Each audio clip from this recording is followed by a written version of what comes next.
Hello friends, good morning. कैसे हैं आप सब? फ्रेंड्स, आपकी रिक्वेस्ट पे मैंने अभी सेकेंड ईयर का आज वीडियो बनाया है। तो सेकेंड ईयर जो आपका कोर्स है बीए सेकेंड ईयर का, इसमें मैं सेकेंड पेपर में जो ड्रामा है मैकबेथ, उससे रिलेटेड सम इम्पोर्टेंट एक्सप्लेनेशन बताने वाली हूँ आपको। इम्पोर्टेंट पैसेज, इम्पोर्टेंट जो है, जो आपके एग्ज़ाम के पॉइंट ऑफ व्यू से बहुत अधिक इम्पॉर्टेंट है, उसे मैं आपको आज बताऊँगी। और ऐसा होता है कि जो ड्रामा होता है, वो ड्रामा तो हम स्टोरी तो जान जाते हैं, लेकिन जो बीच-बीच में से आपका एक्सप्लेनेशन आता है, वो थोड़ा डिफ़िकल्ट हो जाता है पहचानने में। तो कुछ इम्पोर्टेंट एक्सप्लेनेशन जो आपके लिए इम्पोर्टेंट है आपके एग्ज़ाम के पॉइंट ऑफ व्यू से, मैं उससे आपको बताऊँगी, क्योंकि सारा तो करना संभव नहीं है, बहुत ही लॉन्ग ड्रामा होता है। तो सबसे पहले मैं आपको समरी बता देती हूँ। वैसे आप चाहें तो प्लेलिस्ट में जा कर के ड्रामा सर्च करके उसमें देख सकते हैं, लेकिन मैं शॉर्ट में आपको बता देती हूँ, उसके बाद मैं आपको कुछ पैसेज सॉल्व कराऊँगी। तो आप जानते ही हैं कि मैकबेथ जो ये आपका ड्रामा है, बहुत ही अधिक इंटरेस्टिंग है और ये एक ट्रेजेडी है।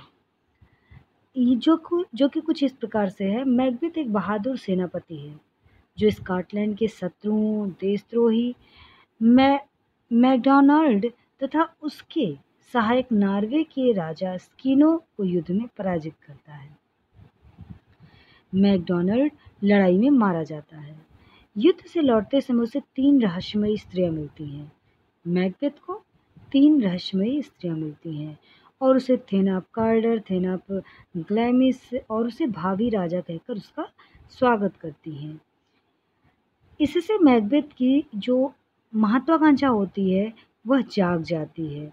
राजा बनने की बात उसके मन में कई बार उठी थी, लेकिन राजा के 2 लड़के थे, अतः गद्दी पर उसका बैठना संभव नहीं था, इम्पॉसिबल था।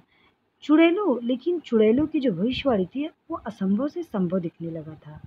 इन्हीं विचारों में मैकबेथ खोया था कि राजा के जो संदेशवाहक हैं, वो आए और उन्होंने उसे थेनाप कार्डर की उपाधि से विभूषित किया। अब मैकबेथ आश्चर्यचकित हो जाता है कि चुड़ैलों की जो भविष्यवाणी इतनी जल्दी सत्य हो गई, और वह सोचने लगता है, इमेजिन करने लगता है कि शायद वह भविष्य में राजा बन जाए। अब राजगद्दी पाने की उसकी जो इच्छा थी, वो बहुत अधिक तीव्र हो गई। मैकबेथ जब राजा के पास पहुंचा तो डंकन ने बड़ा ही उत्साहपूर्वक उसका स्वागत किया, बैंकों का भी आदर किया, सभी प्रमुख दरबारियों को पुरस्कृत किया।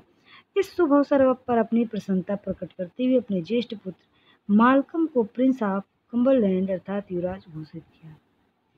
यह घोषणा मैकबेथ को बहुत खली, क्योंकि इससे उसके राजा बनने के रास्ते में रुकावट खड़ी हो गई। इसे दूर करने का एक ही तरीका था कि राजा की हत्या कर दी जाए। इसका विचार उसके मन में आने लगा और वह थोड़ा सा विचलित हो गया। बहुत प्रयास करके उसने अपने मनोभाव को दबाए रखा।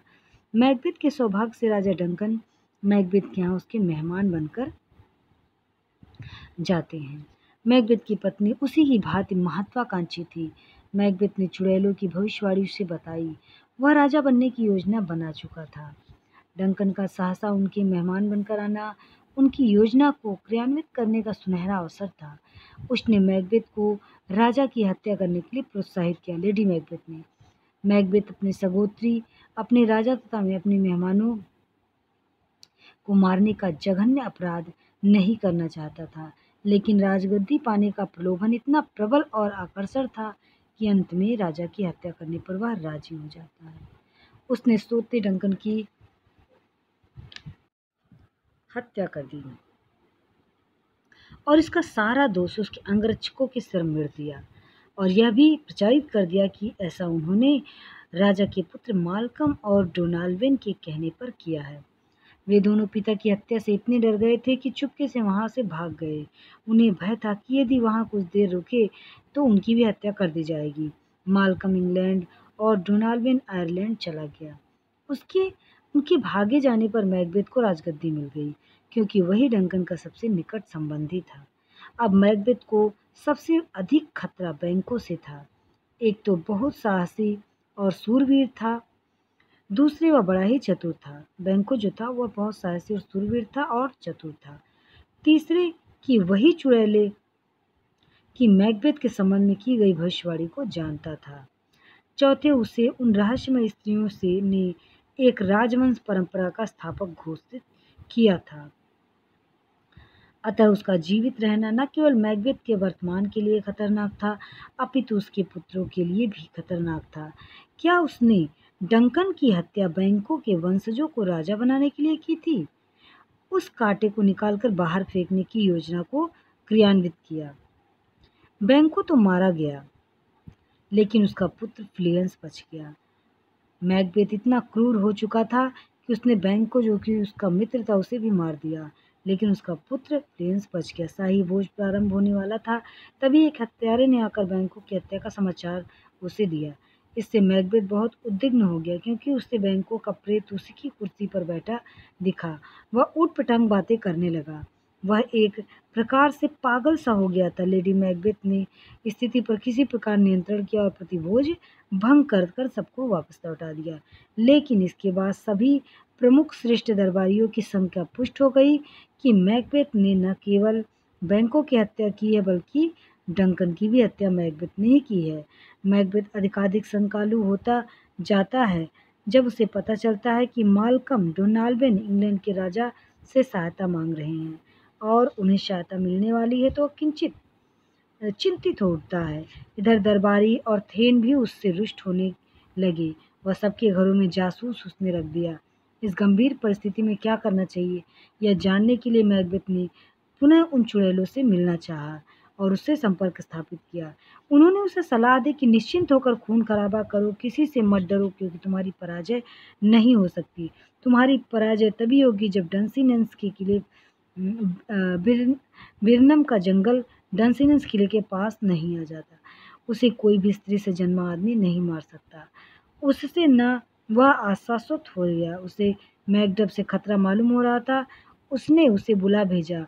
जब उसे पता चला कि वह इंग्लैंड भाग गया, तो उसकी स्त्री, बच्चों तथा नौकरों आदि की हत्या करा दी। अब उसकी क्रूरता बढ़ने लगी। न केवल प्रमुख लॉर्ड और थेन उसके व्यवहार से डरने लगे, बल्कि साधारण जनता भी त्रस्त हो उठी। मालकम और मैकडब ने इंग्लैंड के राजा से सहायता मांगी। उन्होंने मालकम के मामा सिवर्ड, जो नॉर्थम्बरलैंड के ड्यूक थे, 10,000 सैनिकों के साथ मैकबेथ पर हमला करने के लिए भेजा। चूंकि अधिकांश थेन उसका साथ छोड़ चुके थे और जनता भी उसका साथ नहीं दे रही थी, मैकबेथ ने किले में रहकर ही लड़ने का निश्चय किया। उसका यह भ्रम दूर हो गया जब उसने मालकम की सेना को वृक्षों तथा टहनियों के आवरण में किले की ओर बढ़ते देखा। शत्रु सेना किले में घुस गई और उसकी सेना पराजित हो गई। उसका सामना मैकडब से हुआ। उसका भ्रम भी दूर हो गया जब मैकबेथ ने बताया कि उसकी उत्पत्ति स्वाभाविक ढंग से नहीं, बल्कि अस्वाभाविक ढंग से ऑपरेशन से हुई है। अब उसकी पराजय निश्चित है। फिर भी बहादुरी के साथ लड़कर मरा। लेडी मैकबेथ युद्ध प्रारंभ होने के पहले ही आत्महत्या कर ली थी। अब गद्दी का असली हकदार मालकम स्कॉटलैंड का राजा हो गया। तो फ्रेंड्स, इस प्रकार से मैंने आपको समरी बहुत ही जल्दी जल्दी बता दिया है। अब मैं आपको इसका एक्सप्लेनेशन करती हूँ, इस पैसेज का।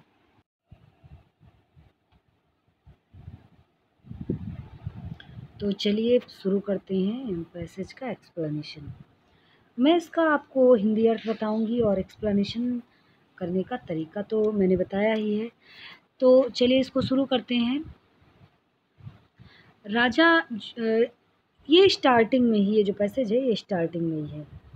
शत्रुओं को जब हरा करके युद्ध क्षेत्र से मैकबेथ लौटता है, तो और बैंको उसके साथ लौटता है, तो उसे 3 स्त्रियां मिलती हैं जो अजीब सी हैं, बिल्कुल कुरूप स्त्रियां, चुड़ैल हैं, वही चुड़ैलें हैं।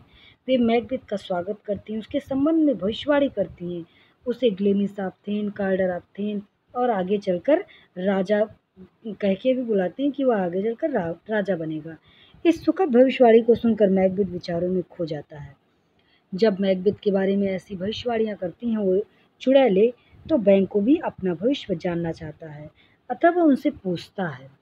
अब ये जो बातें हैं ये बैंको कर रहा है। देखिए क्या कहता है। If you can look into the seeds of time, चुड़ैलें कहती हैं कि यदि तुम ये जान सको कि भविष्य के गर्भ में क्या छिपा है। बैंको कहता है चुड़ैलों से कि यदि वे जानती हैं कि भविष्य के गर्भ में कौन सी घटना छिपी है, and say which grain will grow and which grain will no। और यदि वे जानती हैं कि धरती में जो ग्रेन जो अनाज बोया जा रहा है, जो बीज बोया जा रहा है, कौन सा उगेगा कौन सा नहीं। Speak then to me who neither beg nor fear your favor nor your hate। Speak then to me, तब मुझे बताओ, मतलब यदि तुम जानती हो कि भविष्य के गर्भ में कौन सी घटना छुपी हुई है, कौन सा बीज पृथ्वी में जो बोया जाएगा वो उगेगा कि नहीं उगेगा, तो तुम मेरे बारे में भी बताओ।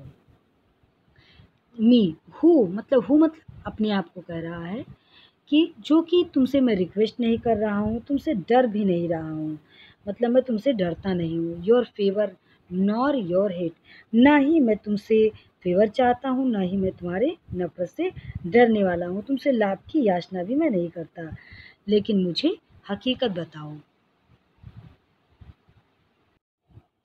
अब देखिए दूसरा जो पैसेज है, we are such things as we do speak about और have we eaten some insane root that takes the region prisoner।